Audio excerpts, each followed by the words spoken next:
Hello again. Hello. What was that? Let's wait for Dylan. But I was thinking, when I say I went to the park, why does it make sense to use first person anymore? Your atoms took a road trip. By That doesn't have the same. atoms, what do you mean? How does possession make sense? It's just a severe problem. Atoms took a road trip to the school to the park. Your atoms violated quarantine though. And also, how is it possible to, if everything is physical, then how can, does it make sense for one physical thing to study another physical thing?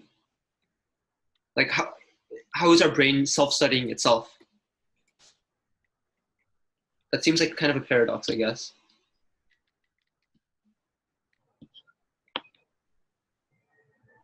Also, where did Dylan go?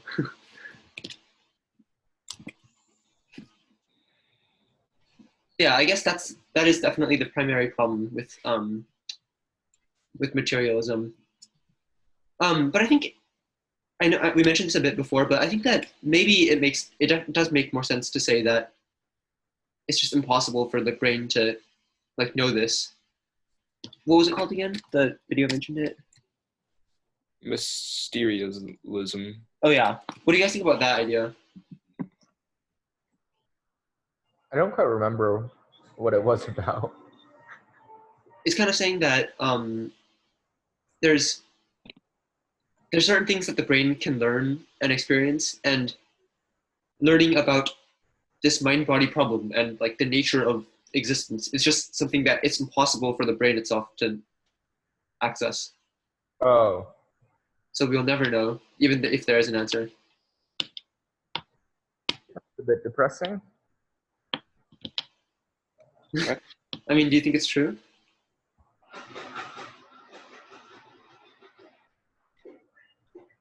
I have a lot of faith in our future generations.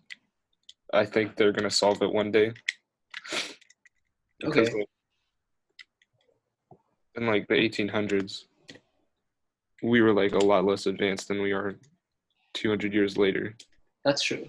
But one problem with that is that if mind-body dualism, so if saying that the mind and body are separate, if that's correct, then it's impossible to solve. Because how can something physical observe something that's not physical? So another argument is we have not solved it for this long, so maybe it's because dualism is correct. We'll never know until we solve it, but we don't know when we'll solve it. We don't know if it's possible to solve, because if you can't solve it, then that's an argument for the other side, I guess. Okay, anyway, this was kind of a confusing discussion. I think we lost Dylan on the way. Do you guys have any closing thoughts on this? So if we can't solve it, one side's right. If we can solve it, I think I just lost my train of thought. I mean, that was kind of an oversimplification, but I think that's kind of the essence. Okay, well, now that I think about it, we probably should have started with the other discussion, which is actually even more sad, I guess. But here, this is the other article that I want to discuss. This one's a lot more physical. It's a lot easier to discuss than mind-body problem. Is this about TMZ reporting about Kobe's death before? TMZ reporting? Well, in general, the topic is just about is it possible to have obligations to the dead? Oh, someone wants to Yeah, that's a different one. Hey, who's Lily?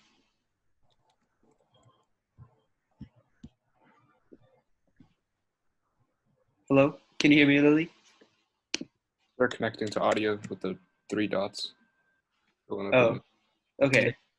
Well, yeah. Okay, go ahead and read the article, I guess. You can just skim it. It's the actual stories and stuff is just interesting, but not that important for the discussion.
Oh look, Dylan's back.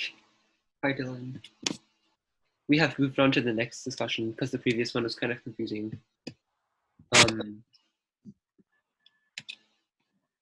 We're running short on time, so you don't have to read the article. I'll just summarize it once everyone's done.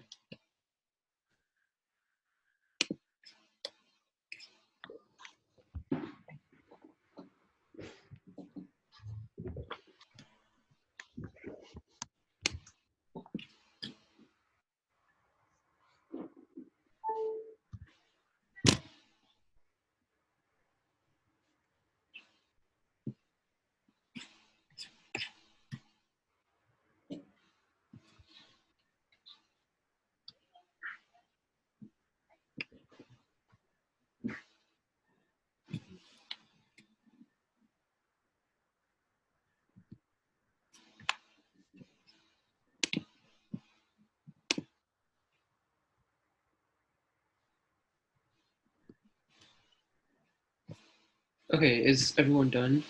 Besides Dylan? Yeah. Okay, so just to summarize for Dylan, because you're not going to have time to finish the article, what we're discussing right now is essentially what are our obligations to the dead? Is it possible to have obligations to the dead? And this is more metaphysical, but like how should we conceive of what death is? So first of all, on like a more surface level, what do you guys think about the concept of respecting the dead? Like when someone dies, usually people don't immediately criticize them. I feel like not immediately criticizing them kind of honors their legacy. We should be true to the people who died. It's like our obligation not to objectify people and only paint them in a good way, I guess. Wait, so you think that? Sorry, repeat that. I think you cut out a bit in the middle. People deserve to be thought of in death as they did in life. Like we don't have any obligation. If someone was good in life, we have obligation to remember them. But if someone did terrible acts, we shouldn't cherry pick their past in order to try to make them sound better than they are. Okay. And why is that? Like, who do we owe that obligation to? Well, I'm using an example. Like, let's say a criminal did terrible things. Mm-hmm. Yeah, he died. He got no criticism, and his life was painted, in a good way. What could this say to like his surviving victims if they don't get a sense of moral justice if they're while they're the person that was causing them this distress gone on. Actually, actually, I don't. I just think that people should die the way they live. That's how they should be viewed. Okay. Go ahead. Yeah, I think it's just like better for everyone to remember like most of the good parts of, because as someone like Kobe Bryant, they affected like a lot of people, and he was someone that like really had a legacy. So I think we're not owing it to we're owing it to everyone who like was affected by Kobe. Okay, I see. That makes sense. I mean that holds up logically, but I think that the majority of people don't think of it that way. I think that most people still think of it as having some obligation to the dead to like honor them. Like for example, what about this wasn't about Kobe because Kobe's like an isolated case who influenced a lot of people. What if this was just some random person um, who didn't really have a family and they just died? Like, would it be important to maybe like give them a proper burial, or would it be important to, if they're buried, is it important to like maybe not spit on their grave or something? Or does that not matter because they're dead and you can't have an obligation to a dead person? I guess that depends what their legacy is like. I guess. So if they did Well, I'm saying that if they did bad things in life, maybe spitting on their grave is more justifiable than spitting on the grave of some, let's say, Abraham Lincoln. I think it does make a difference in how you lived your life and how you're treated in death, your image. Well, I mean, let's say that like you went to the place Lincoln was buried and you spit on their grave and no one know that. Like, who's damaged by that? And is it important if someone's damaged, or is it bad even if no one's damaged?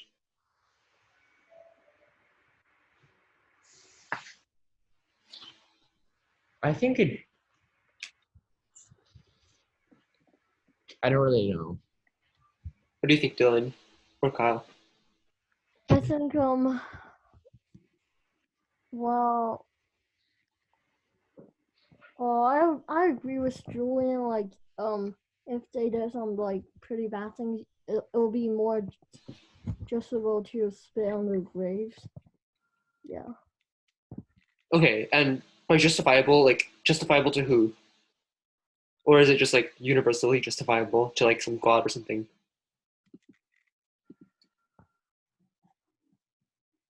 Well, nah, I don't like really have a idea on that. Okay, what do you think, Kyle? I think it doesn't hurt anyone unless either you feel guilty about it or someone that cared about that dead person saw you spit on the grave. Okay, so you think that like, so this is kind of similar question, but a bit different. What do you think about the question? Is it possible for something to be bad even if it doesn't have bad consequences? And judging from your answer, I assume your answer is no, maybe, or is it different? I'm trying to think of an example of what would be bad and have no consequences. Like,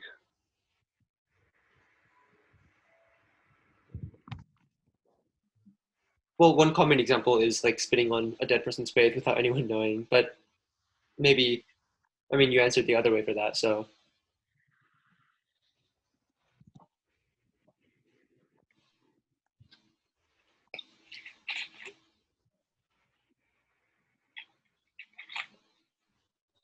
While you're considering that, does anyone else have any thoughts on that question? well, I don't think we have any obligation. Or go ahead. I don't think we have any obligation Sorry, because could they're you repeat that? dead. They're gone. So, I don't think we should have any obligation to the dead, but just to ourselves and anyone who's affected by that dead person. Okay. I see. But Julian disagreed, right? Do you have like a counter argument to that? Well, the thing is, if you spit on someone's grave without anyone knowing, no one is physically harmed in the action. Like if it's someone that did terrible acts, the victims are not harmed directly. Or if it's someone that's deniably good, if you spit on their grave, people that benefit them are not harmed. So I guess my whole argument was that you could offend or harm people by spitting on the grave. But if no one knows but yourself, it kind of invalidates my argument. Well, it might not, because it's definitely a controversial statement to say that something is only bad if it damages people. Yeah. Like the whole concept of like religion maybe, or like a lot of like stuff rooted in tradition says that there's some things that are bad even if it doesn't directly hurt someone. Like, what about cheating on a partner without them knowing and then never telling them? Like, is that bad? I don't think it'll hurt anyone.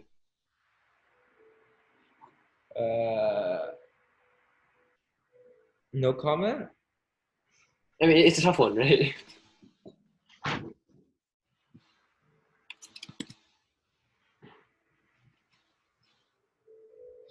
I'm not sure. Okay. Not sure. All right. um. So it seems like the three of you agree on, or not Dylan, but the two of you agree on it, you can't have an obligation to the dead. Um, but that once again goes against a lot of what society like teaches us, right? Um, like we're taught that people who die deserve to have a burial or something like that, and that like in certain religions, people who die get some certain ritual. Um, so like, why do you guys think that people think that way, and like, how would you rebut that? I guess.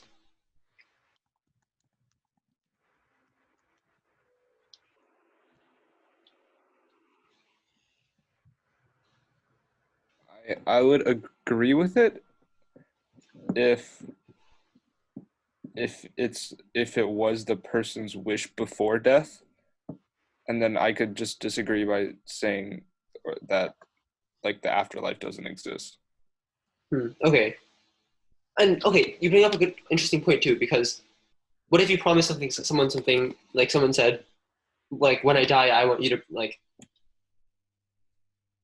I don't know, like bury me here, and then they die and you don't do anything. Like, is that a bad thing to do? Yeah, it happened to me and my family. Oh, really? My grandma wanted her ashes to be dumped in the sea, scattered. But then my dad brought her to a different burial place because he thought she was trying to save us money or something, or Huh. something like that. I don't know, Mom. I don't know. That's very interesting. So, I mean, do you think that's a bad thing to do? Oh no, apparently they couldn't get the burial site because there was a bunch of victims and they got priority or something. And then we buried her in a different place instead. But it's kind of like we didn't respect her final wishes because we thought we knew better, or other events interfered. So, do you think it's important to respect someone's final wishes if they're dead? Yes. Okay, so that goes against your previous point, right? So, what's your explanation? I might be personally biased in this one. So Okay, that's fair. What do you think about this new scenario, Kyle and Dylan?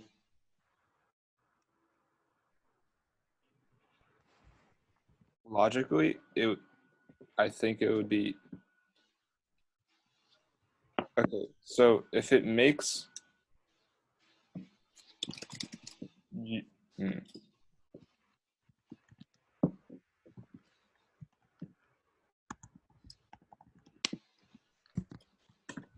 Well,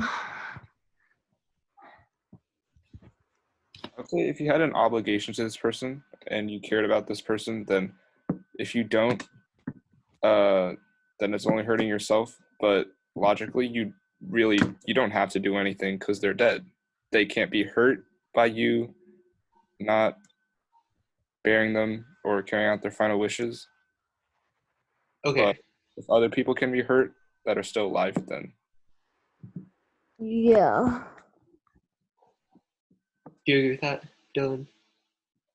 Yes, I agree with that. Okay. We have like 1 minute left, but there's this last interesting scenario. What about the concept of justice? Like, what if someone maybe like killed someone else and now the person's dead? But then now we somehow know for sure that this person's not going to do any further harm to society, and no one knows the person that they killed, and no one knows that they killed anyone. So, is it just to just let them go free and live like a productive life, and they might help society later? Or do we have an obligation to the dead victim to serve justice? I mean, don't we do that already? Like if there's a murder,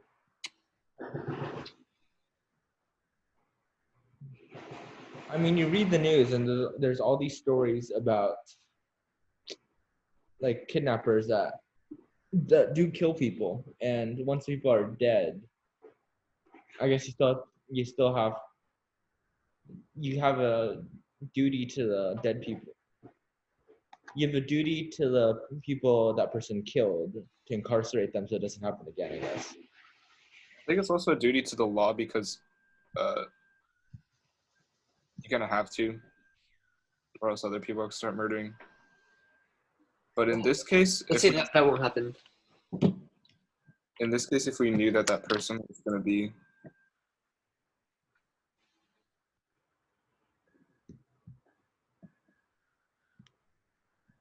Or maybe like to paint it more clearly, like let's say you punch someone and then now you have a duty to apologize, but then you realize that if you kill them, then you won't have any duty to them anymore. So you kill them instead. Like, does that make sense?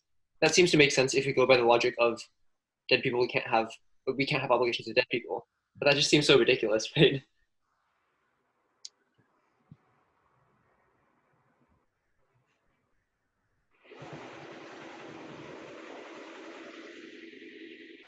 Anyway, we have run out of time. So does anyone have any closing thoughts on this question?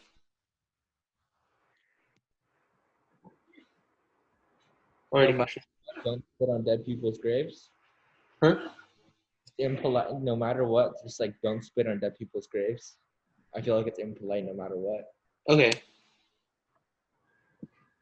Okay, and also one last thing. It's pretty cool actually. So if you search up Palo Alto Library Teens, Palo Alto Library Teen page or something, and then you click it, our newsletter is actually up there, so that's really cool. Hoping to expand it to other places as well, but right now we have starting with this. It's on like the bulletin board section. Anyway, that's it for the meeting. Thanks for coming. See ya. Bye. Thank you. Bye-bye.